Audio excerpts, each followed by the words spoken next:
Hello, everyone, and welcome to another episode of Retrospective. Today, we are going to be looking at Robert Rodriguez's film Spy Kids. I am one of your hosts, Ben, and take it away, Charles. Apologies in advance if I sound absolutely dreadful. I have a stinking cold, courtesy of my daughter bringing it back from nursery for me. This film sucks. Shock horror. It's terrifying. I like the second one, and I have a soft spot for the third one, but this one, terrible, absolutely terrible. I honestly can't believe you said that. This was honestly one of my favourite franchises as a kid. This one is a perfectly good film. Like, I'd give it like a 7.5 out of like 10, probably. The second one is my favourite. Third one is a big old dud. And then the fourth one is pretty much just pretend it doesn't exist. Yeah, I pretend the fourth one doesn't exist. The third one a dud? Are you kidding me?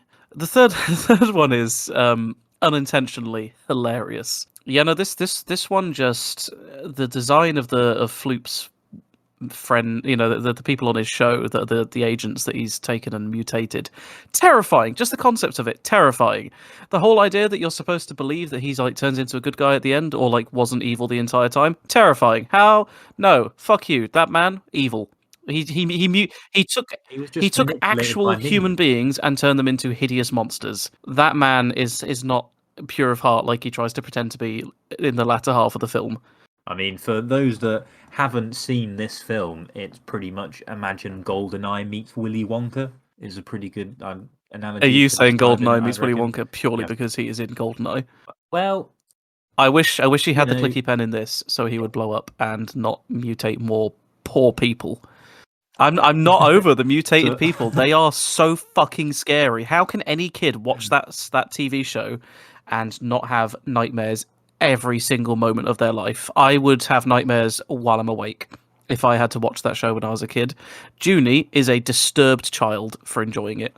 I mean, I didn't have nightmares, and I watched. I mean, Goosebumps is the only kids thing from my childhood and Doctor Who that gave me some even remotely semi nightmares. They were the scariest things I Goosebumps watched is as a a given. kid. It's supposed to be scary, but this is supposed to be a wholesome family fun, and it's fucking terrifying. To be clear, the terrifying thing is just everything to do with Floop. Just all of his creations, even the thumbs. What a fucking weird concept. I know it's supposed to be funny, but it's not. They're just weird and freaky and just surreal. The whole thing is just so strange. I always find the Thumbs kind of hilarious. I'd love a bunch of Thumbs as, as my minions, and they were actually they were based on a drawing that Robert Rodriguez did as a child. I'll give him some credit for that because that is kind of cute actually. I mean, he's doing some pretty cool stuff at the moment. To be fair, like he has an upcoming Spy Kids project. Now I don't know whether that's a film or a TV show, but I'm kind of intrigued to see what it is. I'm praying it's not like a Spy Kids 4, but we can only hope. But then my most anticipated thing is that there is a new Machete film. Now, in all honesty, I've not seen any I mean, Machete or Machete. he's got to be like 70 or 80 now, right? I think so. He's Yeah, a very I old mean, man. the Machete films aren't good. They are grindhouse flicks. I mean, it's Robert Rodriguez, of course they're grindhouse flicks, but they're just, I don't know, they're so over the top. They lean into just kind of you end up getting desensitized to it. I don't know. The film is called Machete Kills in Space. Okay, I mean, I'm immediately intrigued actually. By that title. Exactly.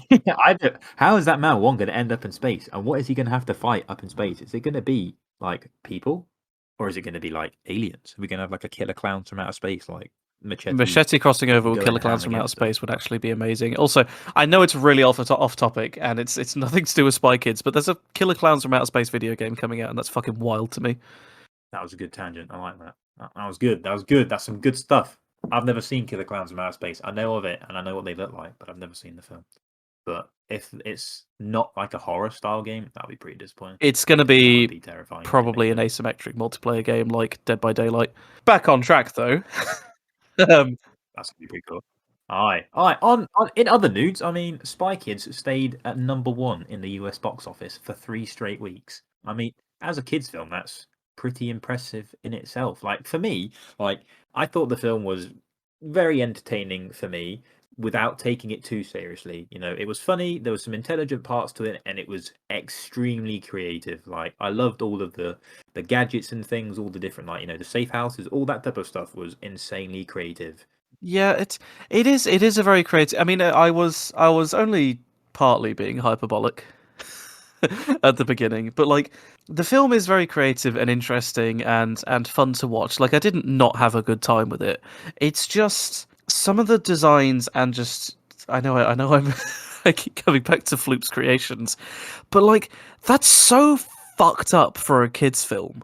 That's what I can't wrap my head around. It's not just like I don't know. Oh, this is just a crazy man that makes his minions look like this, or like he puts the agents in like a funny little suit like that. Like, no, he fucking he like melts their brains and makes them look like these hideous mutated monsters. Like that's so just strange. Even as a kid, I was like, this is fucked up. Man was really scarred by this. I was. It gave me real. Did you ever watch the Rocky and Bullwinkle live action Yes, film? that's a film I want to do for this. Yes, for sure. Much to Robert De Niro's chagrin, I imagine. But Not that he watches our I show, used to but love if he did, he'd hate it. I used to love films like that, honestly. Like, they were my... But it reminds me a lot of that. I seem to remember the ending of that being that the Robert De Niro and other villain person get turned into vegetables. Am I remembering I that honestly right? haven't seen that film. God, I can vaguely remember going to my nanny Mary's house and that being one of the films I watched on like our portable DVD player in the back, and that's the last memory I have of that film, other than it being like a Looney Tunes, sort of like Ozzy and Drix, you know, Osmosis Jones, like half cartoon, half live action, almost sort of thing. Yeah, it was very strange. It was kind of good. Um, Going getting back back on on topic, topic my again. first note of proper notes was Carlo Giugino, aka Ingrid, such a MILF. And Literally, top note of my notepad. That was a weird sentence. Is the mum is so oh hot. gosh darn it. Like the cast for this was insanely stacked randomly for like a kids film just out of nowhere. Yeah, I mean, one of my notes is holy fuck, it's the T-1000 and Ash. Because you even have George Clooney that just appears for a mini cameo in like a minute, Oh really. yeah, yeah, yeah. I think he becomes Yeah, more he prevalent in does. the And I think he's sequels. like the villain randomly in the second or third. I think it's in Spy Kids 3. Stallone like hijacks his video feed, and then I still remember it because it's just his voice slowly goes from Clooney's to Stallone's, and then like his face changes, and it's just really funny. Yeah, I think I do. Sorry, I'm big Oh Spy yeah, Kids 3 fan. big nerd on the Spy Kids 3, I see.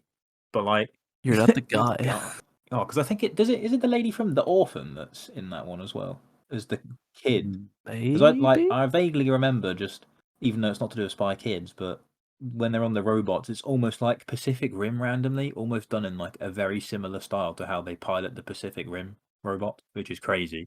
But no, back to topic. One of my biggest gripes. In case listeners can't tell, we are trying to perfect whatever you would try and call a formula that we're following here, and we're trying to stay more on script But and actually talk about the film.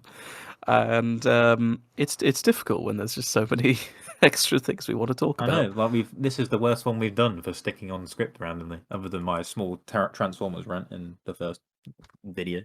But no, there is a wedding at the beginning of the movie where there is just 40 helicopters that are just far too many. Like I said for the Godzilla film, there's just an absolute ungodly amount of just helicopters that appeared, but all equipped with guns and things. And during Ingrid telling the story of like her wedding, they were the targets and whatnot, but nothing is shot at all.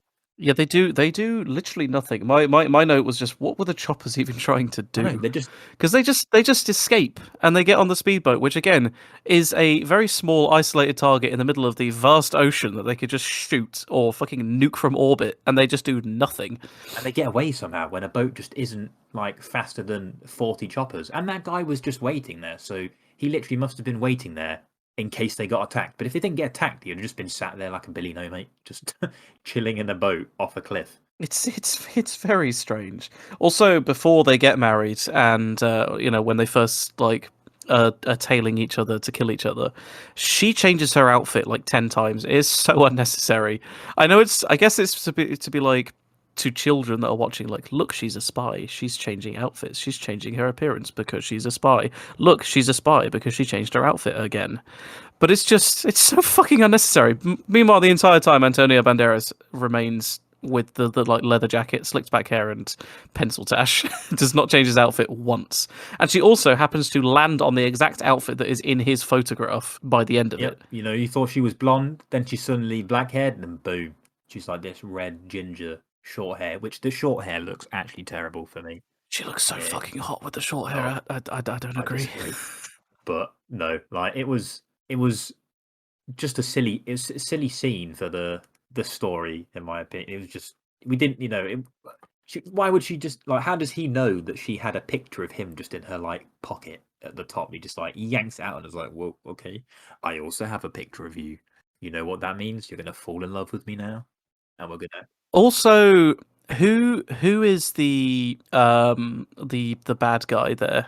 Because obviously one of them must have been working for the OSS, and then the other one must have been working for question mark shadow organization. But then when they get married, the head of the OSS is there, or actually no, Donovan is there. You know, the bald guy with the tash that becomes the head of the OSS in the next two films. I may be looking at this with like future sight because I know what characters become. But like everyone's just okay, like from your organizations with you getting married. It's very Yeah, strange. they all had their own little like posses from the organization. I just assumed that they were from like the same organization, and like one had to just hunt down the other randomly. Like I assumed that Antonio or Cortez, his character, with this stuff to do with the third brain, I just assumed he was randomly like more the target, or they were part of like rogue spy networks randomly before joining the OSS. It could have actually been because you find out later on that like Minion worked on the Third Brain project, and there's other people that worked on it that have turned evil. So maybe it's somebody that was on that project that had like defected to somebody else and then was trying to kill the other one. I don't know. It's a bit strange. It briskly speed runs through the whole like story for how they met and got married, and I think you're not like it's for kids. You're not supposed to linger on it for too long. But it is just some of it is a bit too goofy that you're like, I know she just breaks like a glass, like not glass, like an ice sculpture of like a swan, because she's like, oh, the lady spy, she was too stressed. She could handle like 50 million spy missions, but marrying this one man, it was too much pressure for her. So Also, only a ice swan made of candy glass would it be so easy to just chop its head off and then just neatly sit it back on, because it does not slip at all. it would hurt Oh yeah, and it would so hurt. much. But you know what I mean? Like she doesn't even she just neatly nestles it back on its neck, and it just slots into place with no slipping whatsoever. She is an absolute sorceress for being able to do that. Yep, she is. She is for sure. And swiftly moving on, all the gadgets and things in this, like straight after the story, the mum and dad are sat in their in their bedroom, and I always wanted a bedroom that was like this. I loved all the sort of like lipstick things being like a keyboard, and they just had like a weird track thing in the middle of their bedroom that they could like slide on their chairs over and whatnot, and I was just like, this is the coolest thing I've ever seen. Yeah, the track. I do kind of love it sometimes when films put elements into a scene that are only that don't make any sense, but are only there to serve that scene, like the track, so that she can scoot back to be like, "What are you doing there, punk?" Like, makes no logical sense for that to actually be in their living room at all. Also, the track is very obvious on the floor. How did the kids never question that? They might have just been like, oh, they've got like rollerblading seats or something. Maybe the kids weren't even allowed in like the bedroom all too much randomly, for all I know. But like Maybe.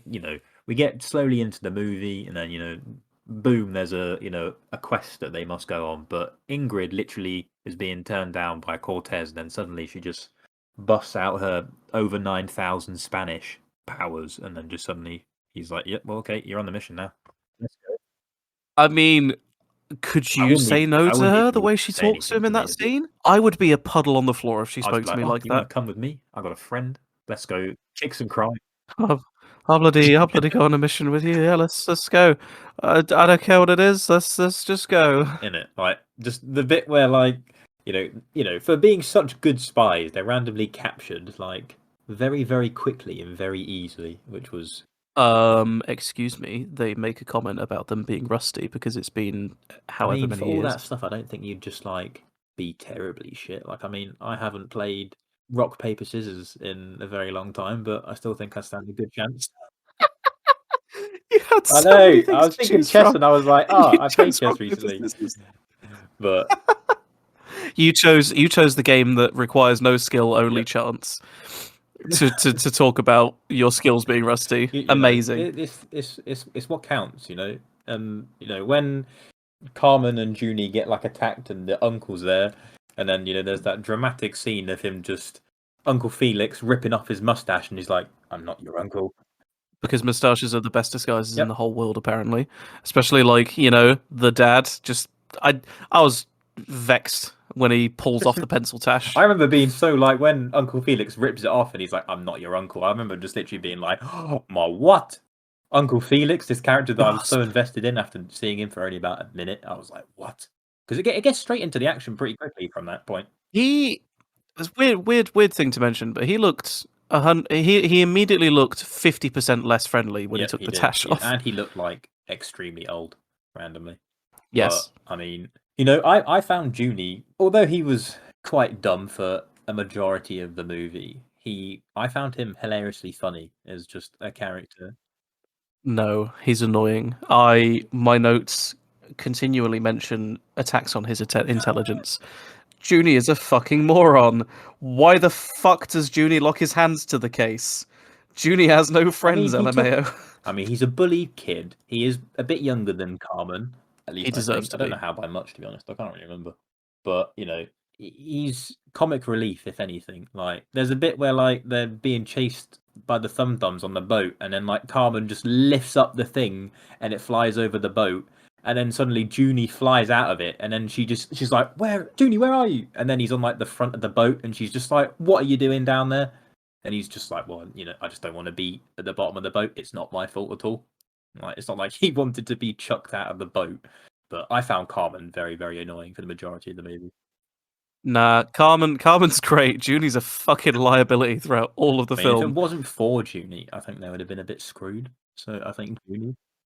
The only bit where I'm just like, this feels like the writers just trying to give Junie something to look vaguely intelligent, like the bit where Carmen is has the bracelet and Junie's like, why are you even wearing that? They could be tracking you with it. Like, I feel like she should have known that. I think they just gave Junie that to make him look like he's not an absolute bumbling I buffoon. think Junie is very, very clever.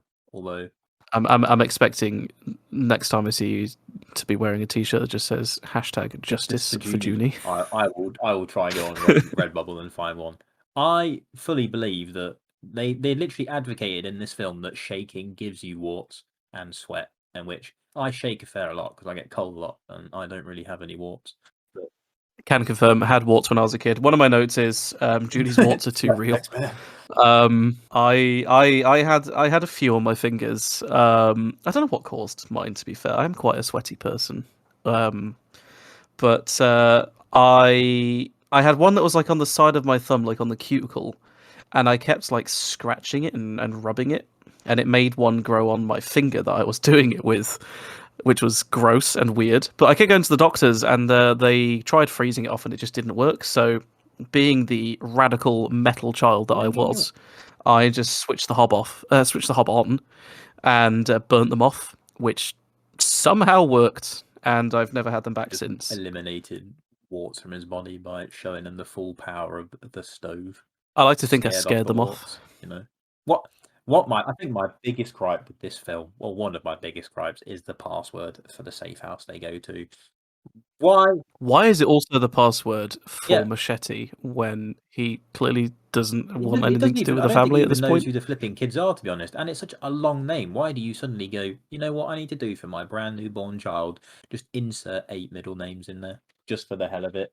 Like, Well, I mean, it makes sense. I did think like when they were like, "Oh, full name, please," and then they like reel off all of that just absolute spider tongue to the door. I did think like, "Oh, okay, that actually makes sense as a password, and it makes sense to call your kid something insane that could only be a password." But then, like, do you just tell them to never use it, like at the school register or something, because it might accidentally activate like your And just gadgets? if someone just knows their full name, they could just get into anywhere or any of the things that are just like booby trapped with a password. Just like, oh, wonder what their full name is. That just randomly says it out loud and unlocks everything that they need. But the safe Yeah. house was one of the coolest things in this film for me. Like, I really wanted that rehydrator microwave that just made food out of packets. Ah, yes, the rehydrator where you put a plastic square in it and it magically makes cardboard McDonald's packaging. I wanted the emergency cash drawer of just all the different, you know. I fucking love that she Yep, just took that's the lot, exactly what I would do. and then that she pays the cab with it, and the cab driver's just like, I "Oh wonder how what?" much she gave. I don't know. It looked like a lot, but I feel like it probably wasn't. Yeah, it I'm could have not just all been like, familiar yeah, it with could have just been like global 100 currencies. rupees or something. I should think it's like a couple of pennies, for all we know. But gosh down, like, One of the gadgets is an actual lightsaber, and I didn't have time to check, but it looks like the design for Qui-Gon's from yeah, it Phantom does look Menace. very, very, because this came out in 2001, this film, so I think that was pretty. I can't remember if that was before or after Phantom Menace, or at the top of my head, to be honest. After Phantom Menace was Yeah, I was 1999, I saying think. 98 in my head for Phantom Menace, but like, I thought Alan Cumming was very, very good in this film. I thought he played Floop very well, and he was a very fun character to have on screen for me. I love him as an actor, and like I gotta when he does turn good in this, I like him. But before that, I'm just like, nope. Floop is a madman. Fuck you. I hate him. Mutating all the people, Because bad Madman man. Help Us Nah, Save Us irredeemable. is just, I'll never forget that. That's Yep. still burned in my head from when I I could was a honestly kid. see Alan Cumming as like playing the Doctor one day randomly. When he was good, he was very like flappy and almost edging on Matt Smith randomly in my head. I actually really like the costume Yeah, design for Floop. The castle design, very. I don't know. It's a Robert Rodriguez thing of everything just looks so fake. It looks like a playhouse version of a film set, yep. if that makes any sense. But I think it looks good. It's effective for what it is. Like it's, I think I read somewhere. I think it was like 3 weeks or something crazy was how long this film took to be filmed. It was it was. That's not too What do you bad. mean? It was 10 months to do flipping Wednesday, a season of Wednesday. That's a season of a whole ass TV show, though. This is a low budget Robert Rodriguez film. Hey, this film was incredible for my childhood. This only had a budget of $35 million. That's 35 million too much. This did not feel like a It $35 million grossed to production. 150. That's crazily good. Also, obviously, it's being as we are kids that grew up watching these films. It's very easy to forget that there was no Spy Kids 2 and 3 when this came out. This was just Spy Kids. So when they say like, "Hey, what are these? Some kind of Spy Kids?" It feels very weird because that's obviously not what they were going for in the end. Like the Spy Kids are Junie and Carmen, not the fucking Yep. Robo Kids. But that's obviously what they initially intended the film to be named after, I guess. Maybe it was like I didn't think that the only like I was hopeful when the end bit came up, being like, "Oh, we need Carmen and Junie for this scene." Fuck you, Ingrid and Cortez, says Mr. Clooney, or Devlin as he is in the film.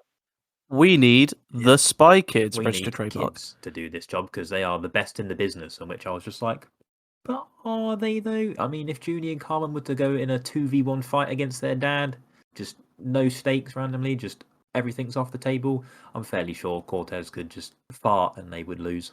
I can't remember if I already mentioned it, but even if I have, I feel I need to mention it again. One of my notes is just that Goblin is married to Megan Trainor. Yeah, you do.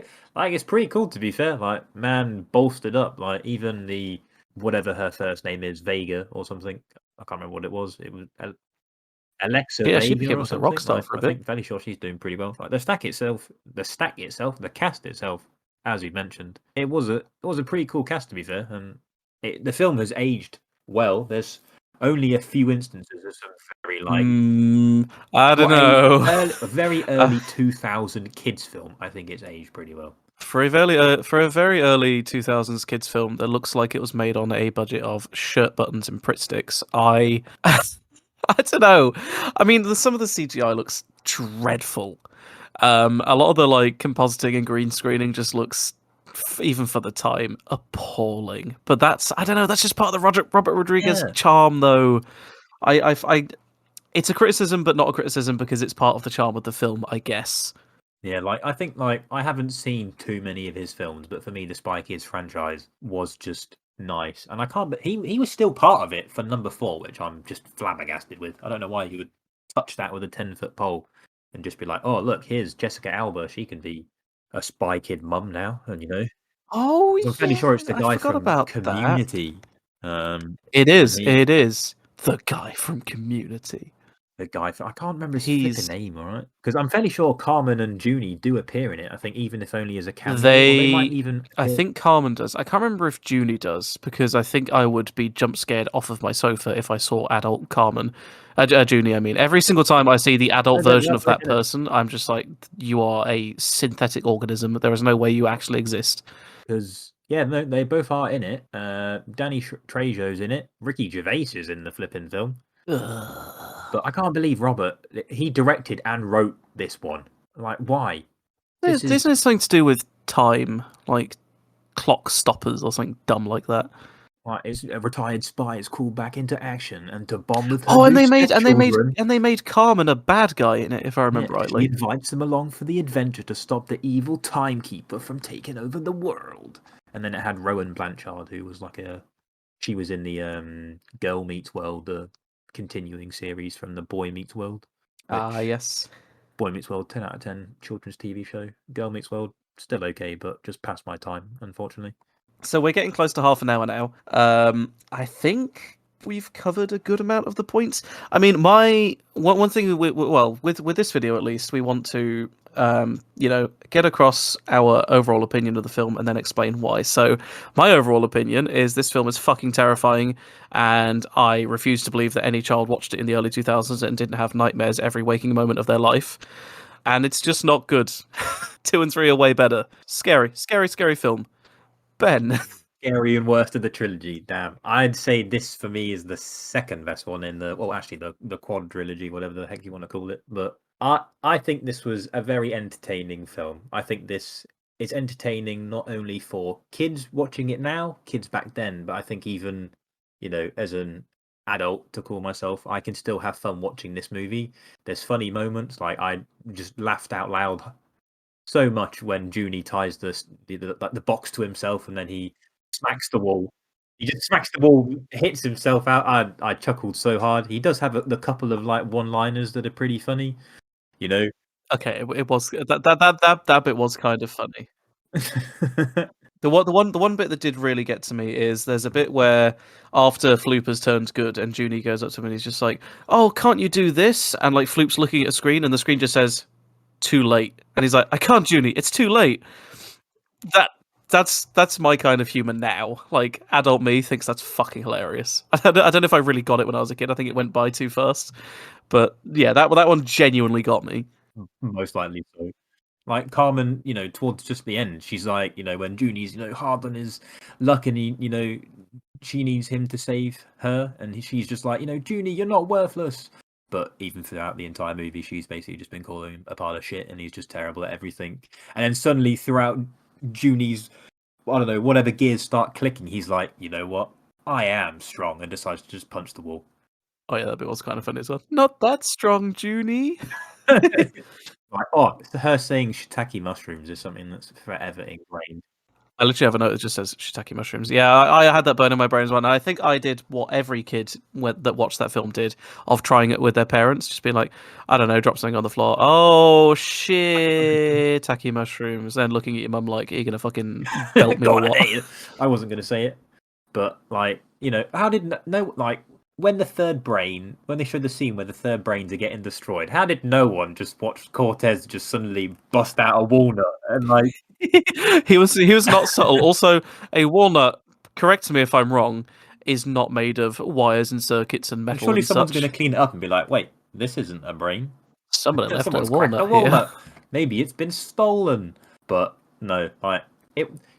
There's instances of just ironic like funniness to me. Like Why, where did Machete come from at the end? They were like, "Oh, we got 4. You take the 100 on the left. I'll take the 100 in the middle. You take the other 100, and then I'll take the 100 on the right." And then Junie's like, "But there's 500, Dad. We need one more." And then boom, Machete just flies through a window when there's nothing. You don't see anything outside, like a helicopter. No, nothing. He just appears, and then he's like, I am so used to the other Spy Kids being like, "We need one more," and then like every character in the known universe starts coming in. Um, I'm so used to that happening that I was like, "Oh, it's just Machete." Never mind. I was half expecting. Did somebody ring the Dinkster? They are the best. I actually can't wait to watch number 2 again. Oh my lord! But this film has a nice message, I think, and it says it exactly at the end. They go, "Spy work's easy, keeping a family together not so much, and it's worth fighting for." Now that's just a nice message, not only if you are a child or an adult, I think. As a former child, I approve this I message. hope you're a former child. I wanted, and Machete can make me whatever he wants, and I'll be entirely satisfied with it. I would take so many of those gumballs. I wanted so many as a kid to just start throwing at things to just short circuit it, and the instant cement, that was so cool. You mean the silly string? The silly string, like both Carmen and Junie, the child actors, they were very very good in it. To be fair, I won't lie. Yeah, Junie did a very good job of playing a little bitch. Pretty much, like, God, how he was. I'm never going to stop ragging on I Junie. know He's there's no he's just teeth such for a it, man. What the fucking hell? liability in this. I can't get over that he's married to He was Megan actually the Trainor. voice of Heatblast in the later Ben 10s. No fucking way. Yeah, from the newer remakes, he was the voice of Heatblast. Not the one that we knew and loved, Oh, or at okay. least I loved, but you know. I just one last tangent. Have have you seen the live action transformations for Ben 10? I've seen both the films, and yeah, they're pretty gnarly. It They are definitely should so be a bad. film we should. They rival Robert Rodriguez's What I don't, production quality. that's an outrage to Robert Rodriguez, to be honest. Like, they're worse than Spy Kids for sure. Like, you had so much, there was such an ease to do it. The Ben, you had everything there, literally just the entire platform to just you go boom, put Vilgax as one of the main villains for the film, and then just do basically a very long extended Ben 10 episode, and you're pretty much sorted. I agree. I am going to resist the urge to get into that and end the video here. So as I mentioned a few times in this video, we are trying to perfect whatever formula this is trying to be. If you've watched our previous 2 videos and been following us from the beginning, keep giving us your feedback on ways we can improve this and maybe narrow it down and things. And yeah, just any community engagement we can get would be great, because we want to keep doing this and we want to make it better. Also, keep telling me that the recording and editing seems very professional, because it's swelling my ego and my head nicely. Sort of big ego, but yes, no, fully agree. We are trying our best with trying to improve. This one should be below 40 minutes, I hope, which is we're just making them slowly shorter, which is nice. We've had some really nice feedback from some like friends and then followers on social media for like our personal accounts and things, but that's really nice to see.